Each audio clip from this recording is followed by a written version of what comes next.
மாணவி பாலியல் வல்லுறவிற்கு உள்ளாக்கப்பட்டு கர்ப்பமான சம்பவம் தொடர்பில் தலைமறைவாகி இருந்த சந்தேக நபர் 55 நாட்களின் பின்னர் கல்முனை தலைமையக போலீசாரினால் கைதானார். அம்பாறை மாவட்டம் கல்முனை கல்வி வலயத்திற்கு உட்பட்ட பாடசாலையொன்றில் கனிஷ்ட பிரிவில் கல்வி கற்று வந்த மாணவியே இச்சம்பவத்தில் பாதிக்கப்பட்ட நிலையில் கல்முனையில் உள்ள வைத்தியசாலையில் சிகிச்சைக்காக அனுமதிக்கப்பட்ட நிலையில் பெண் குழந்தை ஒன்றிற்கு தாயாகியுள்ளார்.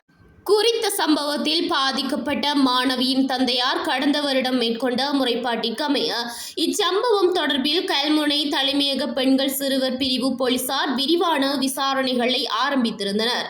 குறித்த முறைப்பாட்டிற்கமைய பாடசாலைக்கு 2 மாதங்களாக செல்லாத பாதிக்கப்பட்ட மாணவி குறித்து பாடசாலை நிர்வாகம் அம்மாணவியின் தாயாரை வினவியதாகவும் உரிய பதிலின்மை காரணமாகவும் தாயார் கூறிய முரண்பாடான பதில்களில் சந்தேகம் காணப்பட்ட நிலையில் தற்போது மாணவியின் தந்தை குறித்த விடயம் அறிந்து போலீசாரின் கவனத்திற்கு கொண்டு வந்திருந்தார்.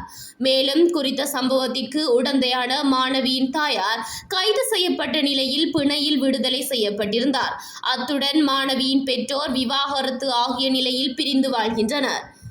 இந்நிலையில் குடும்பத்தில் 2வது பிள்ளையான பாதிக்கப்பட்ட குறித்த மாணவி அவரது தாயாரின் தகாத தொடர்பில் இருந்த நபரினால் பாலியல் வல்லுறவிற்கு உட்பட்டுள்ளதாக ஆரம்பகட்ட விசாரணையில் இருந்து தெரியவந்துள்ளது.